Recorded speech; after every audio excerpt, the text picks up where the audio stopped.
Hey guys, so this episode is gonna be dark. I mean, I guess I could do that, but I just don't want to draw attention from the neighbors and all that. But yeah, so it's I don't know, it's about 11 at night, and everybody's asleep. And I can't sleep, so I just decided to come out to my car because it's a nice, quiet place, and I felt like talking, doing a recording session, so here I am. So earlier in the day, went to Trader Joe's and got all my goodies and came home and uploaded episode 5. Is it 5? Yeah.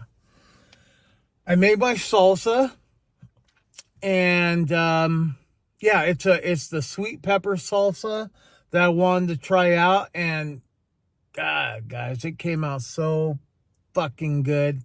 Like, it's just I want to patent it, and I want to sell it, and I think I'd make a killing. Sweet peppers, it doesn't have the best smell, but I boiled the shit out of it and threw some other seasoning in it, added some onion and garlic, and a couple other things I won't name, but it came out so delicious. I boiled it to all the peppers, like peppers, sweet peppers especially, like they have a very kind of, I don't know, rigid texture. You really got to cook the shit out of it before it comes soft. And so once it was all cooked, I let it cool and I blended it up, and it doesn't smell great. Like, it almost smells like burnt rubber. a very small hint of burnt rubber. That's what I smell. But man, does it taste good. So everybody else, I don't know, they had a different kind of sense of smell, I guess, because, my daughter would say, man, that smells really good. I didn't think so. And if I'm stuttering a little bit, it's because I've been drinking, so I'm not ashamed to admit it. So basically, I made my salsa, I let it cool, I blended it up, and then for my dinner, I chopped up some of those red potatoes I bought at Trader Joe's, and I added butter and the salsa only. I threw it in the air fryer and cooked it for about 25 minutes. The fucking potatoes, soft, delicious. I added, some eggs to it.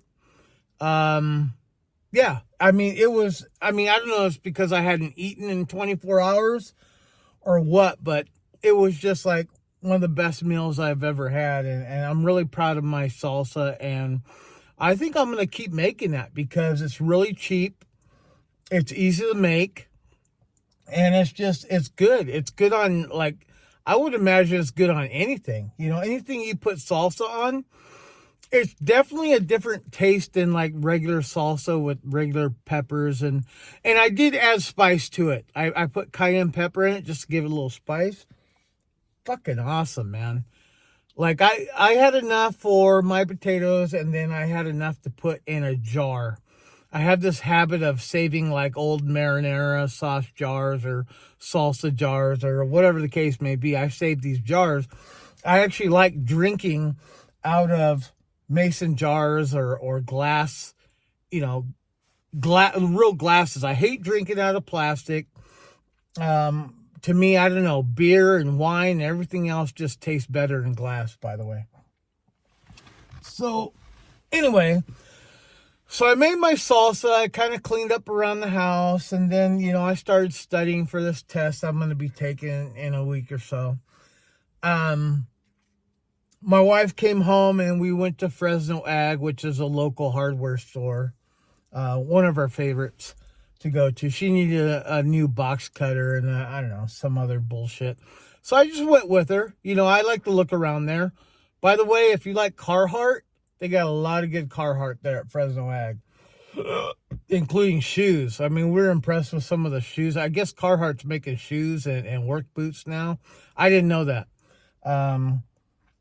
Carhartt is just it's like a quality brand of workwear.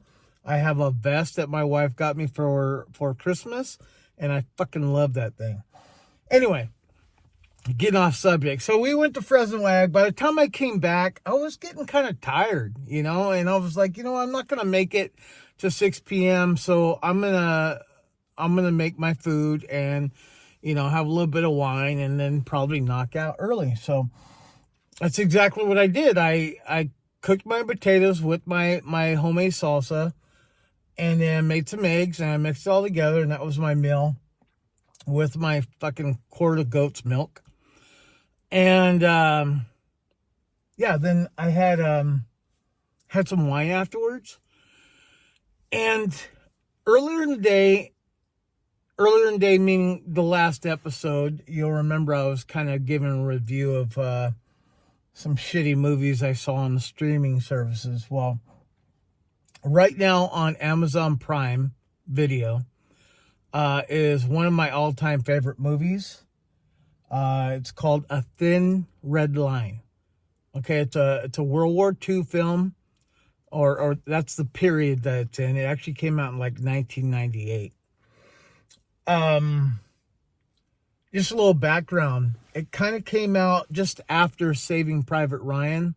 And I know you can't really see me except for the shine of my glasses. I don't know why I'm wearing my glasses, but let me just center this. Shout out to my babe. Okay, she got me. Ordered on Amazon. She ordered me one of those rear view mirror cell phone mounts. So I got it on there right now. I'm still trying to get it worked in. But thank you, babe, for that. I really appreciate it. There was nothing wrong with the other one. It's just, I don't know. I seem to enjoy this view, Anyway, getting off subject again, but thank you, babe, for buying this for me. I really appreciate it. Okay, so Saving Private Ryan came out in, early 1998?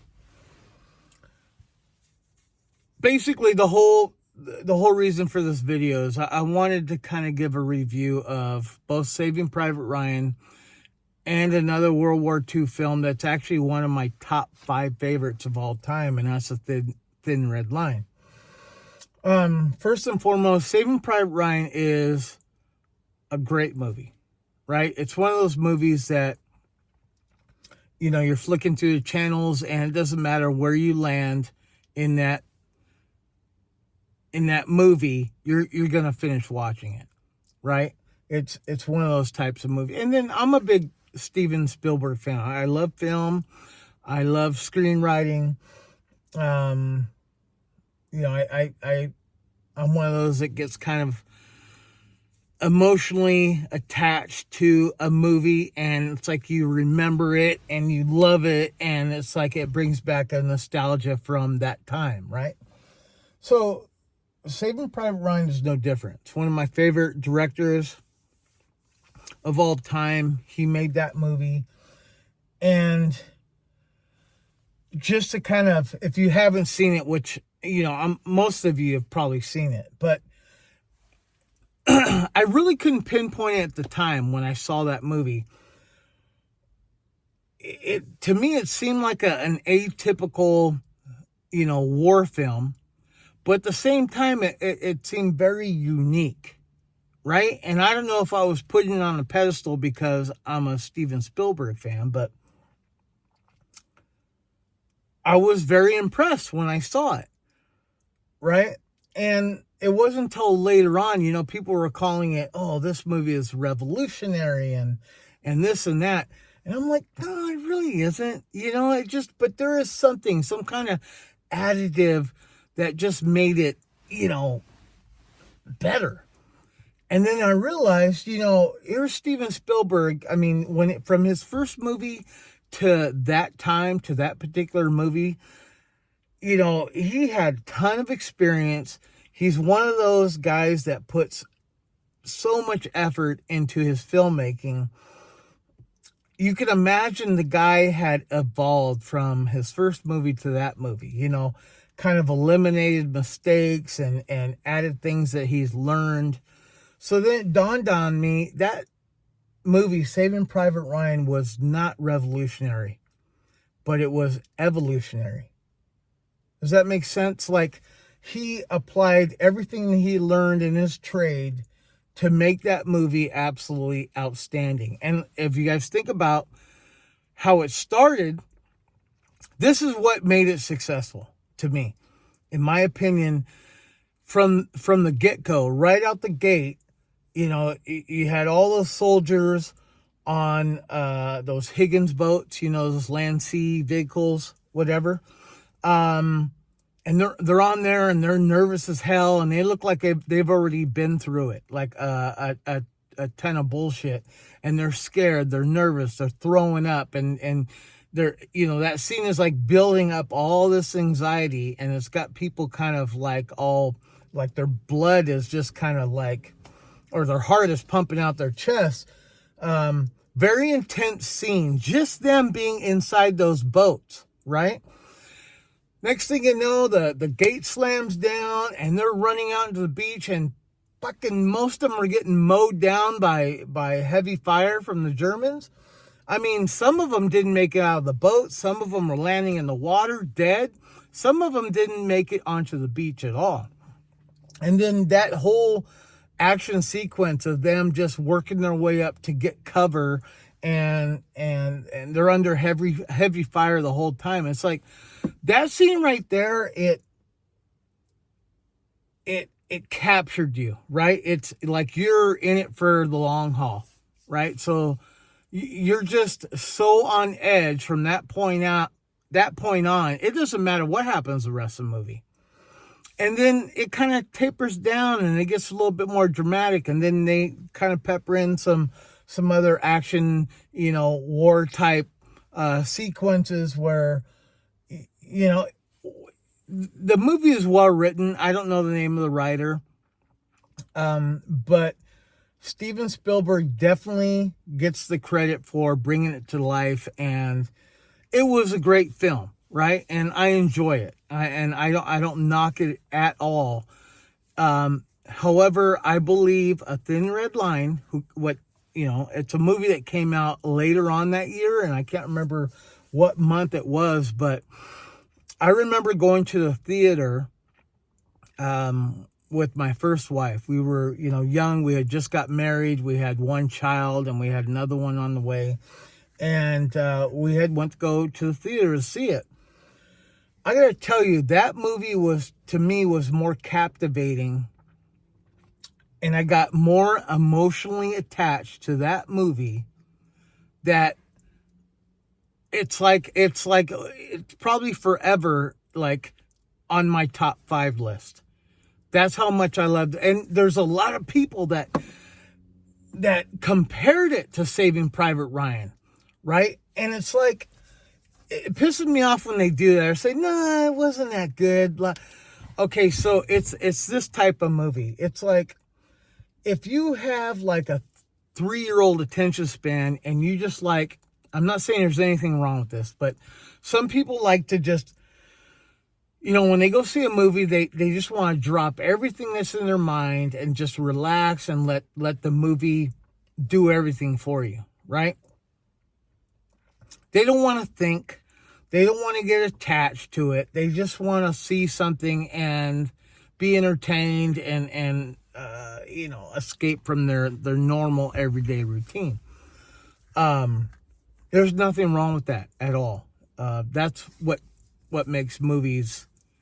You know, it's like it takes you away from real life for a little while, and that goes with a book, or if you watch a play or you watch sports, you want to forget about shit. So there's nothing wrong with that. But there are certain types of people like me who loves the emotional connection of a movie. I I'm not trying to say I'm better. I'm just different than some people. And I'm not the only one that feels that way. Okay, so when I saw that movie, let me just explain, if you haven't seen it, like kind of the historical aspect of it. So it's a World War II film, okay, and like I said, it came out in 1998, a little after Saving Private Ryan, and it takes place in the South Pacific, and it's about the Battle of the Guadalcanal, which is, part of the Solomon Islands. You're talking like early 40s, 42, 43-ish, something like that. So the opening scene does give you kind of like a sense of the beauty of the territory. It's like, I'm not going to give you the whole story, but basically the cinematography of this movie is just, in contrast to Saving Private Ryan, is absolutely beautiful. If you love beaches and, tropical type, environments, it's very captivating, very beautiful scenery. So it starts off kind of peaceful.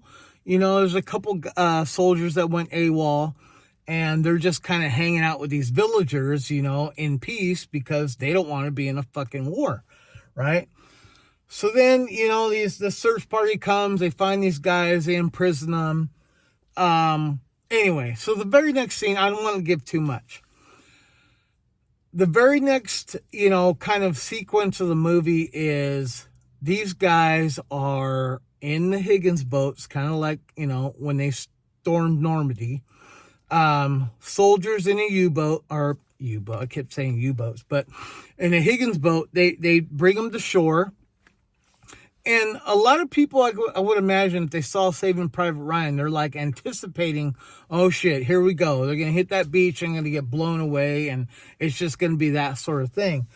So let me just say, this movie is very bipolar. Like, it's peaceful, it's beautiful cinematography, and then slowly but surely it really goes into kind of the mass hysteria, the chaos of war. There's, blood and guts and people being shot and just people going crazy. So the scene, it's like they're going to the beach and you're expecting it to be like Saving Private Ryan, and then boom, the gates open, nothing. Why? Because the Marines, the U.S. Marine Corps, had got there beforehand and secured the beach. And I don't know if they had bad communication or whatever it is, but the U.S. Army gets there, right? Gets there and there's nothing there. And so they're like, okay. They find out the Marines had did their job. So now it's on the U.S. Army to kind of move forward, move inland, and flush out the Japanese. So why this territory was so important was the Japanese Empire had the Solomon Islands, right? And it was like a key piece of real estate in kind of, owning the area for thousands of miles. And so the U.S. Army wanted to go in there, take that island specifically, so they would have easier access to, move further into Asia, right? So that was why they were there. So, and I could be wrong on some of this, so feel free to correct me. So anyway, later on they move in, and again, I don't want to give too much of the story, except for kind of key scenes that really kind of touched my heart. Okay. For one, it is an all-star cast. It had people like Nick Nolte. It had George Clooney, who was in it. I know they promoted him on the trailer, and they showed him in the trailer. I think even on the movie poster, but he only had like a very small part at the end. Excuse me. I gotta get some of this wine because I'm getting dry from talking so much. Anyway, it had Sean Penn. Woody Harrelson was in it. Adrian Brody. Ben Chaplin. Did I say Woody Harrelson? Yeah, there's John Savage. There were a bunch of known actors, but there was also a lot of actors that at the time weren't well known, but they're well known today. Okay, so it had an all-star cast, but the thing about this movie is they did kind of focus. Oh, and Jim Caviezel, who was in Passion of the Christ, he was like a key character in this. But they didn't really focus on, just 2 or 3 people exclusively. Like they really, in this story, they kind of spread the wealth a little bit, and they kind of distributed screen time to a lot of different people.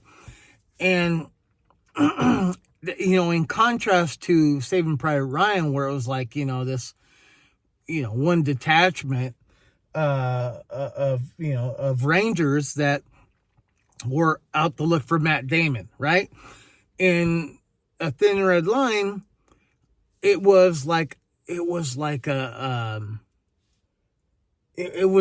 story that was kind of like spread out, kind of a loss for words, but you know what I mean? See, it's like, in Game of Thrones where you have a series and it's not just one storyline, it's like a bunch of them, right? And they keep going back and forth. Well, this movie did exactly that. I think it was about 3 hours long. It was a long movie, and they did kind of, like I said, spread the wealth as far as the storyline. What made it beautiful to me was it showed a lot of peace and tranquility. It showed beautiful cinematography. I keep saying that because it was fucking beautiful. Like, I saw it on a big screen. I would love to see it on IMAX or something like that. Like, it was like literally in your face. And I think it won an Academy Award for the cinematography. Okay? But it goes in like deeper psychologically, there's a lot of narration, and it's not just from one person. Like, the narration is like what a soldier's thinking, and not just what the American soldiers are thinking, but the Japanese, right? So one of my biggest things is, and we'll get into a more personal attachment, but my grandfather, my dad's dad, was a World War II vet. He was in the Army Air Corps. It used to be Army Air Corps, and then they changed the Air Force right after World War II. But he was actually a POW in Corregidor, right? Somewhere around the Philippines. But he was in South Pacific campaigns, So he saw action, and he's killed. Or he killed, and he was a POW for the remainder of the war. And he fought the Japanese, and he did not like Asians at all. Okay? So as opposed to like the kind of typical World War II movie, it's like, the Germans are bad, the Japanese are bad, the Italians are bad.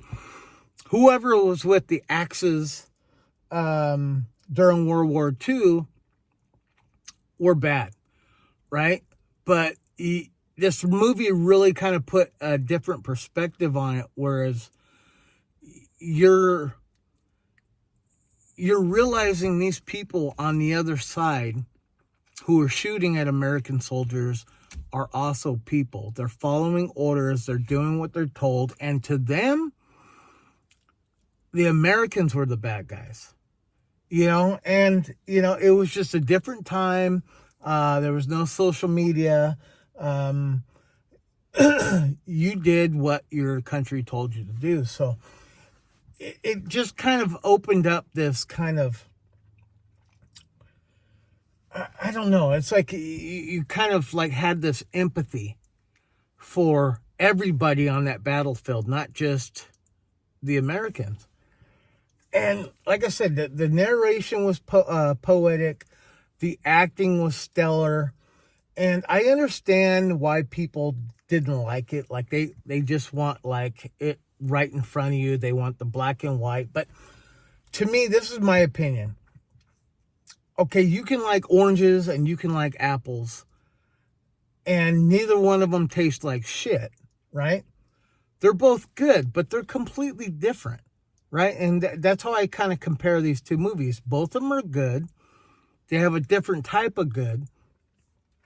So it used to piss me off when I hear, people say, "Oh, that movie sucked. It was boring," or, this or that, or it'll never be Saving Private Ryan. That comparison kills me, because I think if A Thin Red Line had come out, let's say 2 or 3 years before, I think they would have won more Academy Awards. That, if you rewatch it, let's say you saw it and you're like, this will never be Saving Private Ryan. If you rewatch it now and just like soak it in, you really see the beauty of it. I mean, the dialogue, the writing, the acting. Nick Nolte was an absolute fucking greedy douchebag in that movie, but he should have got a fucking Academy Award for that. Jim Caviezel, completely different character. You fall in love with him, okay? Because he's just a big heartfelt guy, and he's there, and he kind of, he knows that he's there to help people, and that he's probably going to die. John Cusack was in it. John Cusack was great in that movie. I'm not a big John Cusack fan. I mean, besides the 80s nostalgia thing, I wasn't really a John Cusack fan, but he was great in that movie. Sean Penn, I'm not a fan of Sean Penn either. He was great. Woody Harrelson, who I love Woody Harrelson as a person and as an actor, but I can admit, wasn't all that great in that movie. He had a very small scene, and I just don't think he did well. He was probably one of the weak points in that movie, as far as I'm concerned. And I mean, no disrespect to his overall career. It's just, I don't think it was right.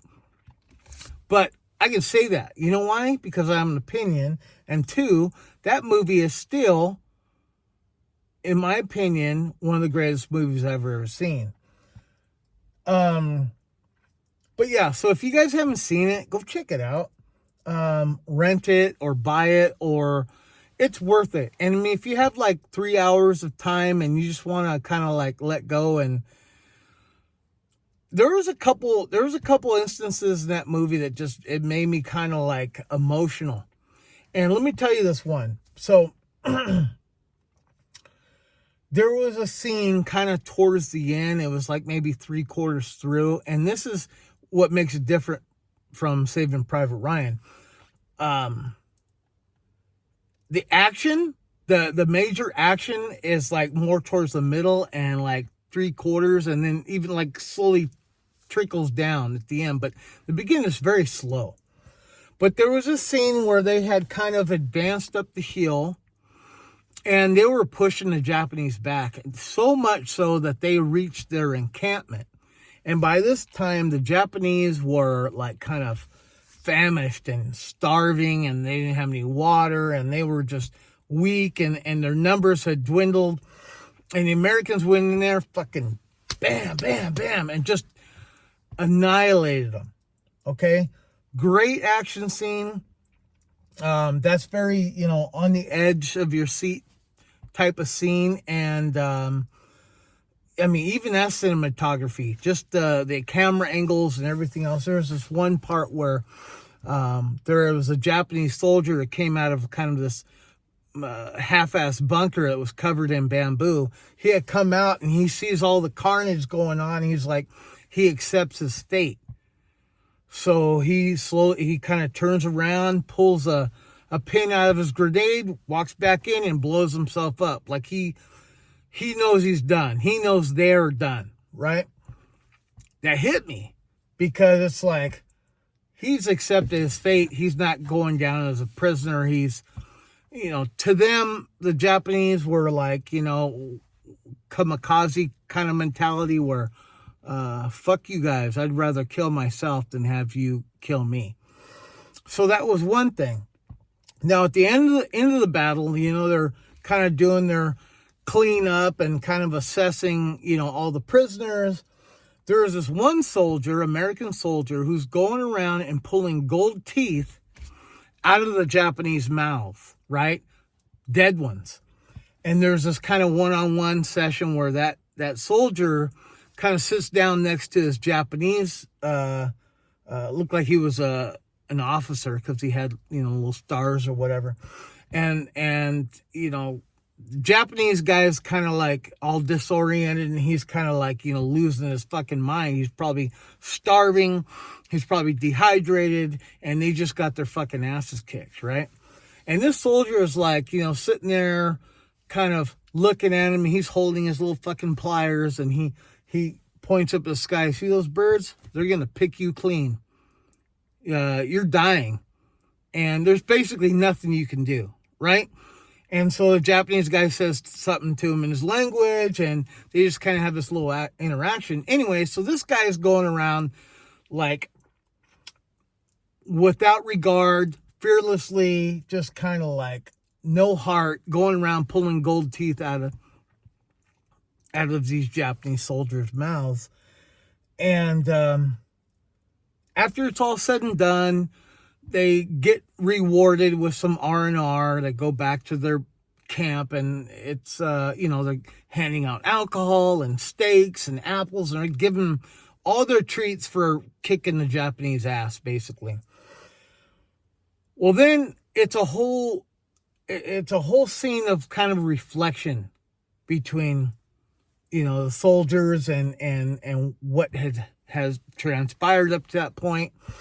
And some of them are having a good time. Some of them are saying their goodbyes. And that one soldier that had pulled all the gold teeth out, he had put him in this little leather sack, right? There's a scene of him, and it's raining, right? And he's sitting with the shirt off, and he's crying like he's having a meltdown, and he's reflecting on the crazy shit that he was doing.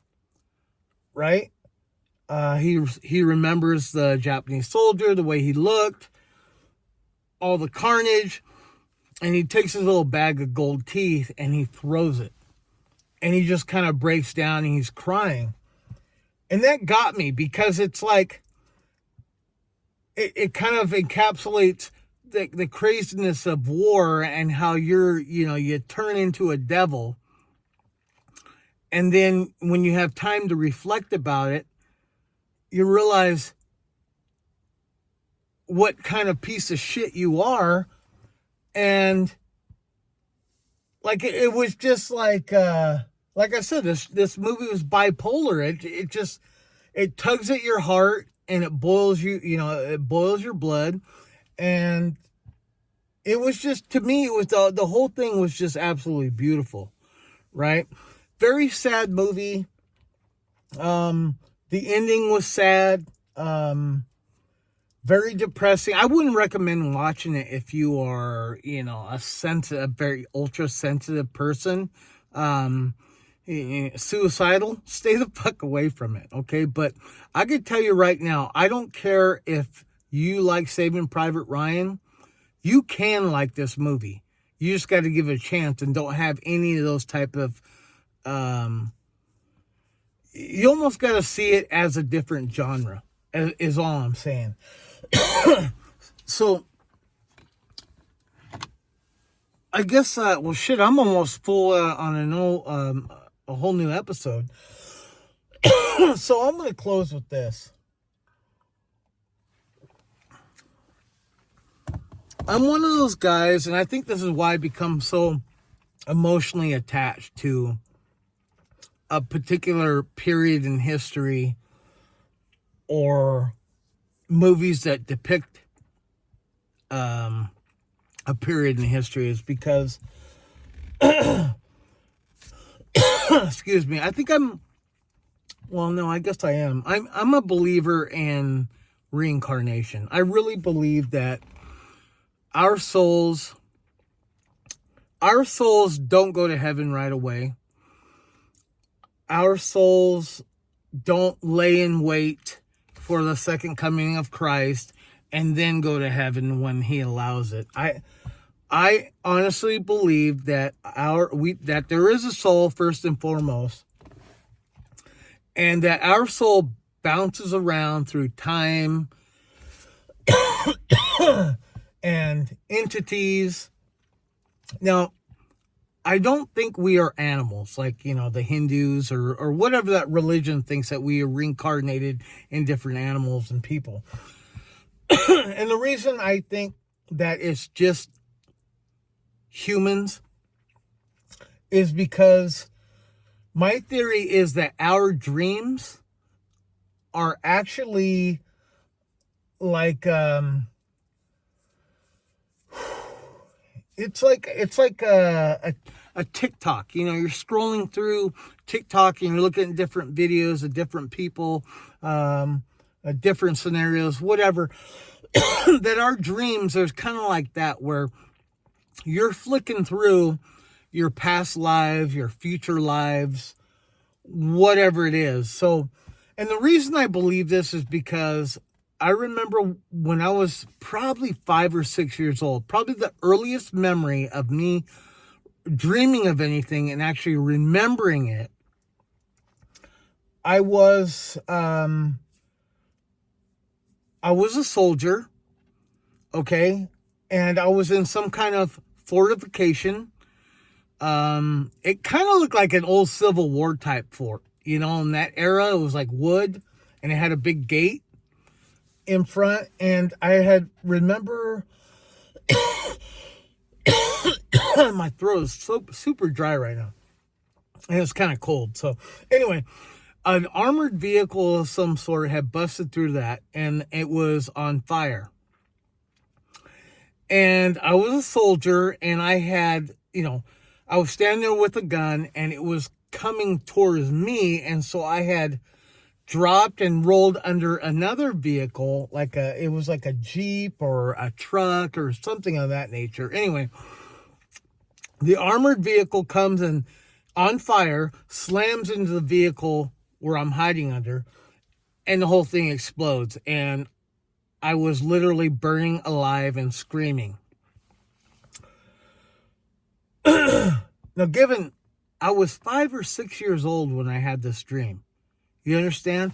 I didn't know anything about the army. I didn't know anything about Germans or anything. It wasn't until later on where, I was, taking history, watching movies, this and that. And I had realized, holy shit, I dreamt about me being in that same type of outfit, and that's when I got this theory, like, man, maybe in a past life, I was a German soldier, right? And I had died by burning to death in that scenario. Well, to me, you see that German helmet and you see the overcoat and stuff. Okay, World War II, right? I was a German soldier. I was a Nazi in World War II, and I burned to death for a lot of years. But later on in life, after watching the History Channel, watching more movies or whatever, just kind of gathering information like people do over time, I had realized one key element of that dream, and it blew me away. I had a spike on top of my helmet. I remember specifically a spike on top of my helmet, but in my mind, and you remember just kind of little pieces of that dream. And by the way, that dream stuck with me. I am 51 years old. I had that dream like 45, 46 years ago. And it wasn't too long ago that I remembered I had a spike on top. Well, if you guys are any kind of history buff, you'll know that, the Germans did wear the same type of helmets, but it was World War I where they had the spike on top. So I wasn't a Nazi. I was a German soldier, but it was World War I, not World War II. Now, I don't know what kind of armored vehicles they had back then. I just remember it had tires. It wasn't like a tank. It wasn't trench warfare. I was defending a fortification of some sort. So it was at that point I started believing that I had lived before as a German soldier. And then I started realizing, after having different dreams and these different scenarios, that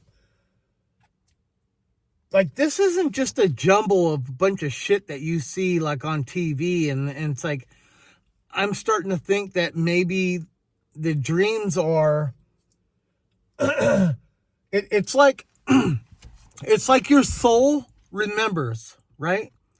But your mind, this is the mind you were born with, right?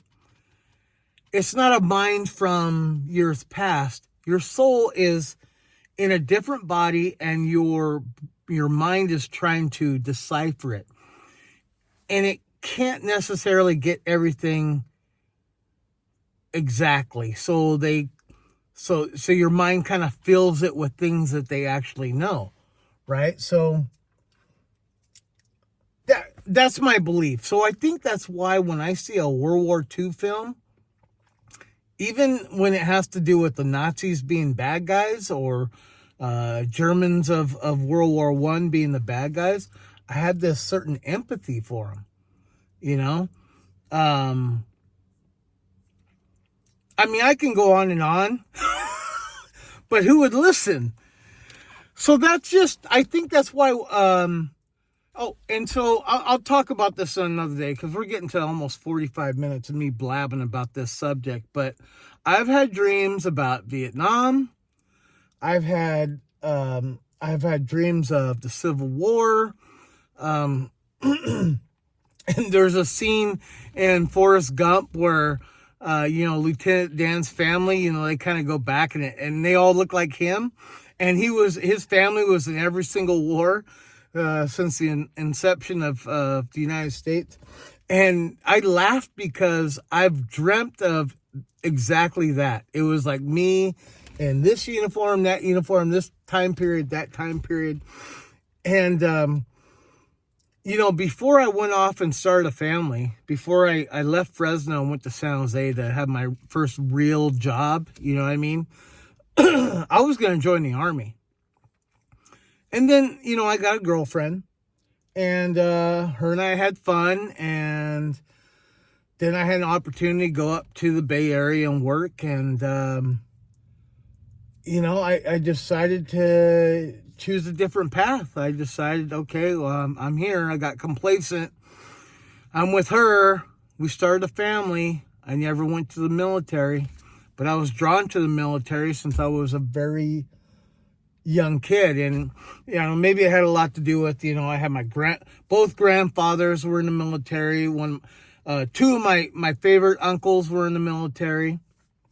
Even my dad had been signed up for the Marines, but he got in an accident, and he got pretty fucked up. So he never went to the Marines, but that might have been an influence, but I was drawn to it. And I'm thinking that, I don't know if this is the only lifetime where I didn't join the military, but I have a lot of respect for people in the military, and I have dreams of me fighting in wars and seeing kind of the horror and the chaos. And I literally get emotional when I see these war scenes, because I feel like I was there. I felt it. Like, I've been burnt alive. I've been shot, and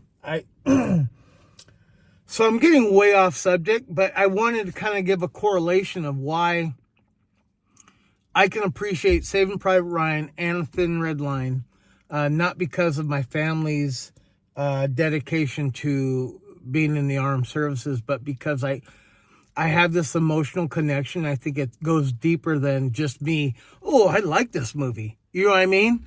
I think I lived it in a past life. So it sounds stupid, and a lot of you are probably thinking, "Oh, this guy's a fucking idiot," and I don't blame you, because I am. I'm a fucking idiot in a lot of aspects, but it's something I believe in. And if you guys ever come across any of my stories, or you order them off of Amazon, you'll see what I mean. Okay, because I really dabble in the storylines. I kind of, pepper it with a little bit of, my beliefs.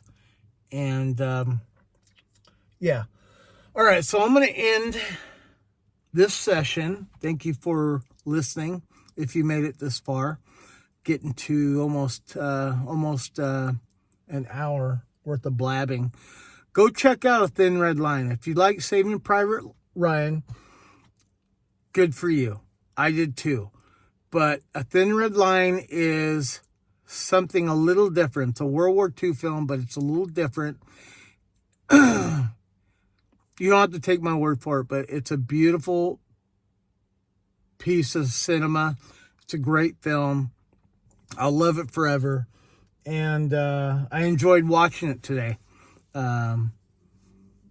So go check it out. Thank you guys for listening. Wine drinking alcoholic out. See you next time.